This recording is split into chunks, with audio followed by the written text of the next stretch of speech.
car show clips, where a car is so much more than a set of wheels.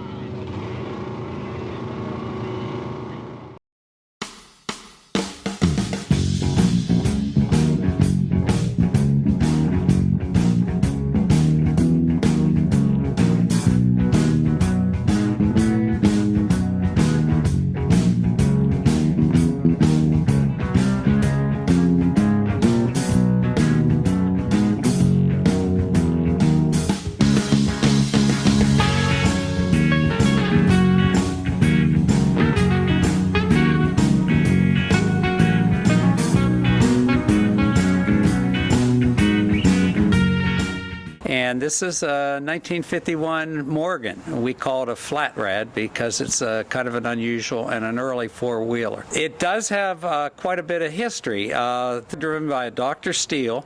He was one of the three team members rallied for the Morgan team.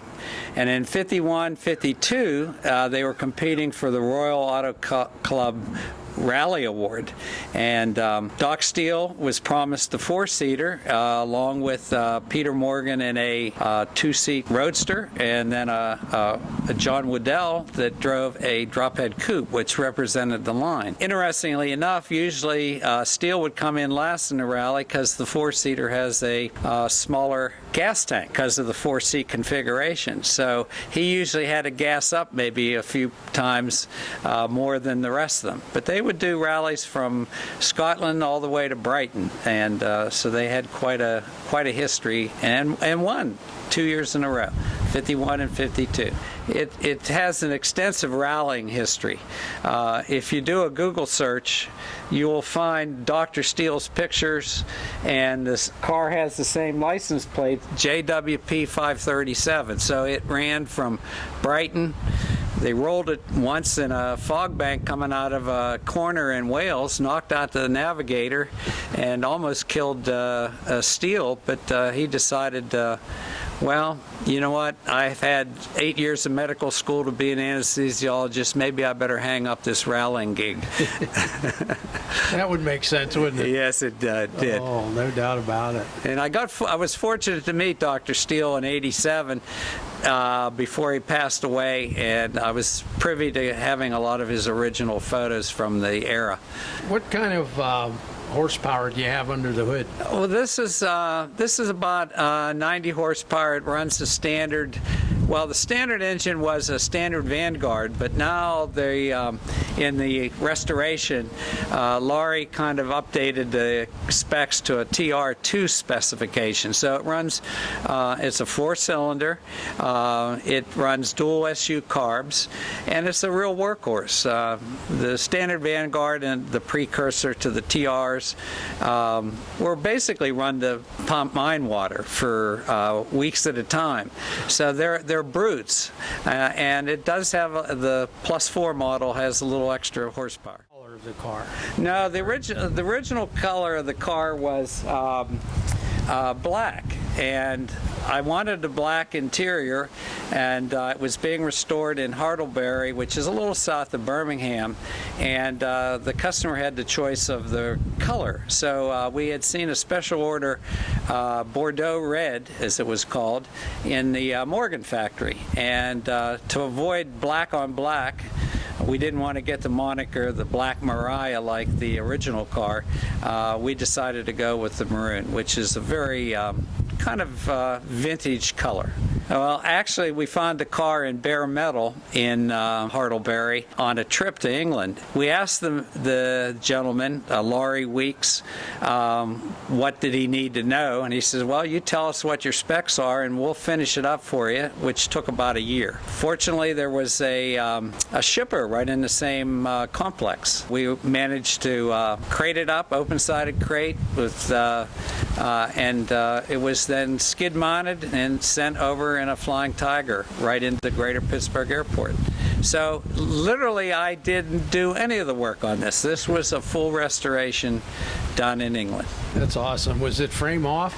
Yes, it was. And the thing that appealed to us when we saw it is if you saw all the bare metal, firewall, seat backs, so forth, everything was stove enameled. Even the wheels are sintered pot or porcelain baked on.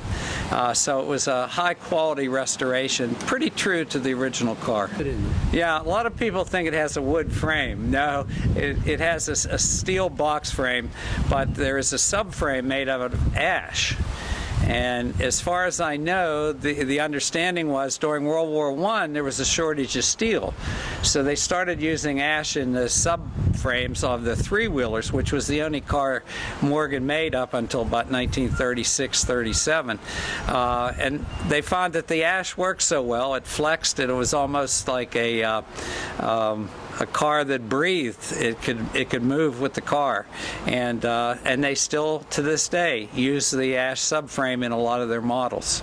The car was a frame up, and everything was done to the highest quality. Laurie, in fact, during the one-year restoration, called me and said, we're a little delayed. For some reason, the paint started to craze. And he didn't know if it was a bad primer or the temperatures. And he says, unfortunately, I'm going to have to redo it. So taking it to a high quality, when we saw it with the chrome all done and the porcelain wheels and all the stove enameled underbody and chassis parts. So we knew that it was already a quality restoration. It was just getting a paint job on it, and we did the black interior too. How many miles do you have on the restoration? I've probably put, over the years, probably another 15,000 miles, mostly back and forth to car shows.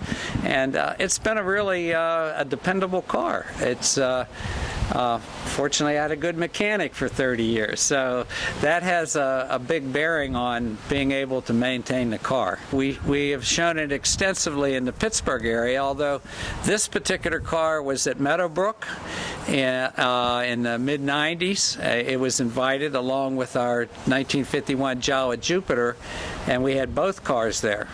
And interestingly enough, they competed at Shaker Heights and won a major award as one of the best Morgans while we were getting ready to go up to Oakland, Michigan the following weekend. So yeah, it's been out and about. It's been also at the Byrne Foundation in Reading, which is a major concourse. And